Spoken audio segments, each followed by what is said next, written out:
Spoiler warning, if you do not want to know what allegedly happens in 9, watch another video. Act 1. Luke is training Leia as a Jedi in the swords kendo, whatever it's called, lightsaber training. Leia reveals to Luke that she is pregnant, and Leia makes her decision to end her Jedi training due to the impending birth of her son. The present, the Resistance jungle base. Years later, Leia has picked up where her brother left off and has been helping Rey learn the ways of the Jedi. Rey is first seen doing some meditative mental force training, but is struggling with it. In frustration, she asks Leia if she can do a physical training course instead. This is what we see Rey doing in the jungle forest in the D-23. It appears that Rey has more physical fortitude than she has mental strength, which is common in the Jedis if you read the books. Or even if you watch the prequels, everyone has their different strengths and weaknesses. Or if you read the novelization, I think by Alan Dean Foster of the prequel books, Alan Dean Foster is a great writer in his own right, but he also writes novelizations. He did the Aliens, and he's very good. He can make anything sound really good. Setting forest bathed in red light. Supreme Leader Kylo Ren has been aware of a dark power behind his predecessor and former Master Snoke. Kylo has been spending his time as leader of the First Order with the purpose of locating this power. Generals Hux and Pride have been following Kylo around on his quest and beginning to get very frustrated with what they see as a fool's errand. They see this as a waste of First Order time and resources. When we catch up with the villains of our story, Kylo is leading an assault on this planet with the purpose of finding Darth Vader's Wayfinder device. The device reveals coordinates within the unknown regions, and Kylo is confident that this will reveal the source of Snoke's power. Kylo Ren slaughters his way through the natives and is eventually led to the Oracle, who gives him the Wayfinder, setting asteroid base. We pick up with Finn and Poe on the Millennium Falcon. Because, remember, Berries? You remember the Millennium Falcon, don't you? Take the gun out of your mouth. Accompanied by a handful of unfamiliar alien characters traveling to an icy asteroid base to meet with a First Order informant. This informant, an alien, is acting as a middleman between a First Order mole and our heroes. The First Order arrives and begins attacking the base. The assault forces our heroes to make a hasty exit by what was described to me as a light springing away. Light springing involves making the jump to light speed without plotting a course or a predetermined destination. As we all remember, making the jump to light speed without precise calculations could have dire consequences, such as flying through a star or bouncing too close to a supernova. Falcon, this is when they do this kind of stuff in films. When you set the rules of a film universe, you absolutely have to stay consistent. You have to stay within those rules. But in their defense, space, depending on what region of space, all regions of space are remarkably empty. And if you're talking about even a galaxy, you look at the galaxy and you think, oh, it looks like it's crowded full of, you see these bright points of light.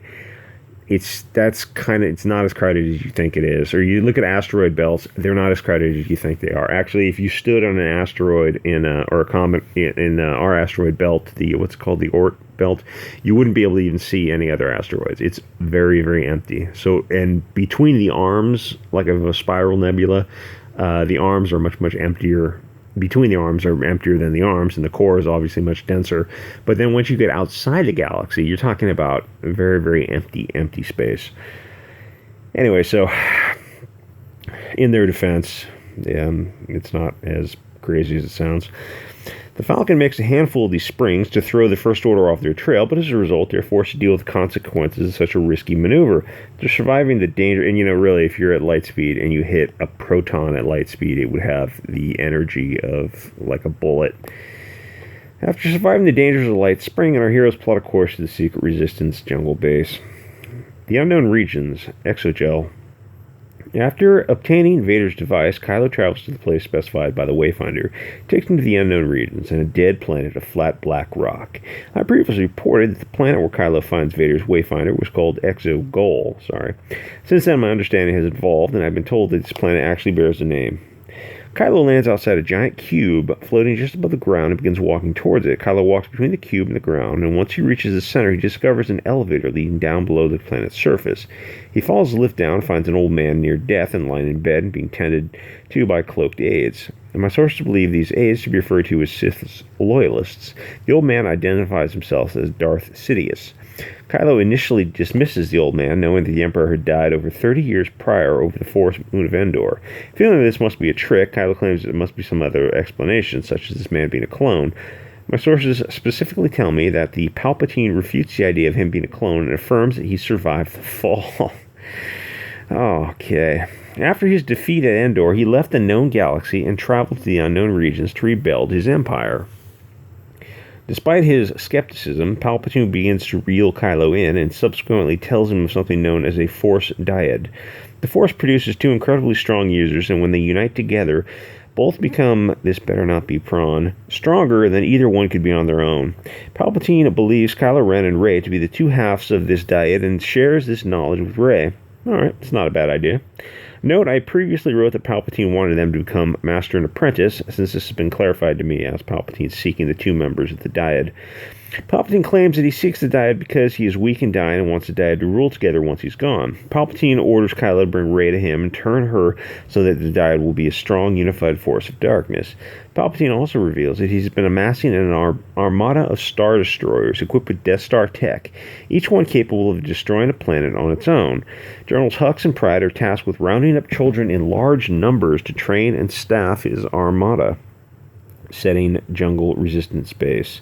Finn and Poe return to the Resistance Base, bearing the knowledge obtained from their encounter with the First Order informant. The duo brings this knowledge to General Leia and tells her what they know about Kylo's mission to the unknown region. But without any leads to where he went or how he got there, the Resistance is at a dead end. Leia mentions she has a contact who was sending a leak to the unknown regions long ago and may be willing to help.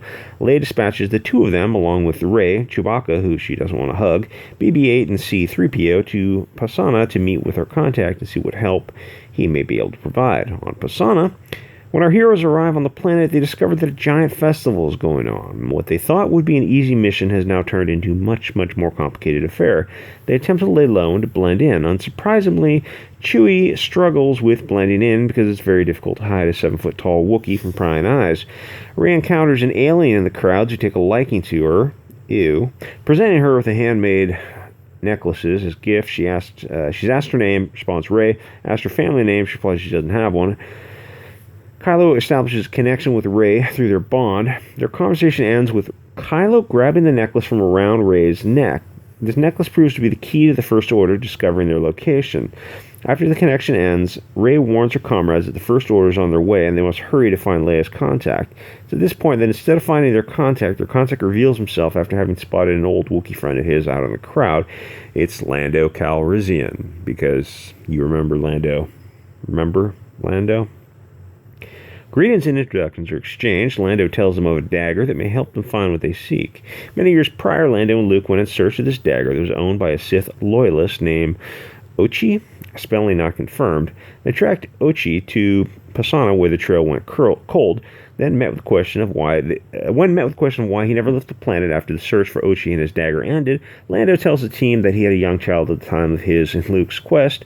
When they're out searching for the dagger, the First Order stole his child. After having failed to protect his child from the First Order, Lando and Luke parted ways and he stayed on Pasaana ever since.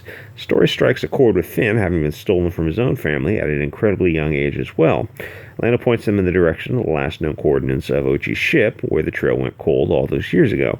Wishes them luck in succeeding where he failed all those years ago, but decides to sit this one out.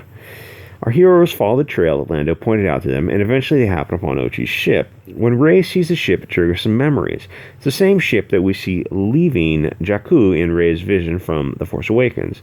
Before the implications of this can sink in, the ground before them gives out, and the crew gets sucked below the surface of the sand. I wonder if they'll find a giant worm.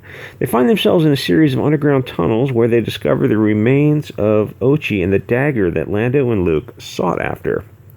Rey feels a very strong connection to this weapon, but can't quite articulate it. The dagger has writing on it in a language that nobody can identify. It's then handed over to 3PO, who identifies the writing as a Sith language. He reveals he's unable to translate it due to restriction in his programming. At this time, a plan is made to hack into C-3PO's program to bypass the restrictions. Poe mentioned he has an old contact that might be able to help them out.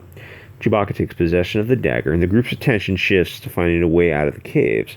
During their escape attempt, this team runs into a giant, very aggressive sandworm. Holy shit, I didn't read this before. I was just kidding when I said the worm, because, you know, the prior movies. I hadn't read this, just... Wow. Who presumably created the tunnels. Wow, they really have no freaking original ideas. Oh my gosh. A battle with the sandworm ensues, and our heroes end up... I wonder if those little flying critters are going to eat the power converters couplings. Our heroes end up backed into a corner, preparing to meet their fate when Rey notices a detail. The worm is injured, and is... This better not be prawn. In a display of previously unknown power, Rey is able to heal the worm's injuries, satiating the worm, hey now, and providing the heroes the chance they need to escape. This could be prawn. It might make it better. Once the crew exits the cave system, they see a First Order Star Destroyer in the sky and know that Kylo Ren has found them. Once they realize this, they correctly realize that the First Order would have already found the Falcon, making the plan of escape impossible.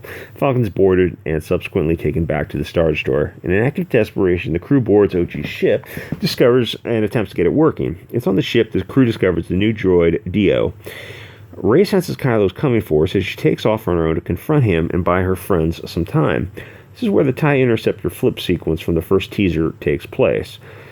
I'm sure you've seen that scene. It's bad. Well, Kylo and Rey are... I mean, because I think we're all rooting for Rey to get blasted. While Kylo and Rey are engaged, the Knights of Ren and the First Order head for Ochi's ship and our heroes. Chewbacca splits off from the crew and attempts to delay the Knights, but he's captured. Dagger is taken from him, and he boards a First Order prisoner transport. Rey and Kylo both notice Chewbacca being taken captive and being brought to a transport ship during their confrontation. Ship takes off. Rey shifts her attention from Kylo to her captured friend and begins to use the Force to stop the transport and pull it back to the ground. Wow, that's some extraordinary Force power. Kylo attempts to counteract this by pushing the ship away. Control over the ship becomes a battle between Kylo and Rey, much like their battle for Anakin's lightsaber in The Last Jedi, except if you remember, she's untrained and Kylo is trained. So, I mean, Mary Sue, Mary Sue, Mary Sue. Kylo begins to gain the upper hand, which angers Rey. In her frustration, lightning shoots from her hand, destroying the transport ship and killing all of its passengers. Oh, God. What is wrong with you people? Devastated by what she did, Rey collapses while all this is transpiring. Poe, Finn, 3PO, and BB-8 get Ochi's ship in the air just in time to fly over to pick up to start Rey. With no Lando, no Falcon, no Dagger, and no Chewbacca, our heroes limp away from the desert planet. That's Act 1. I'll read Act 2 a little bit later on. This is from StarWarsIsDumb.wordpress.com. And that's a trash fire. Anyway, like, comment, subscribe. I'll see you guys next episode.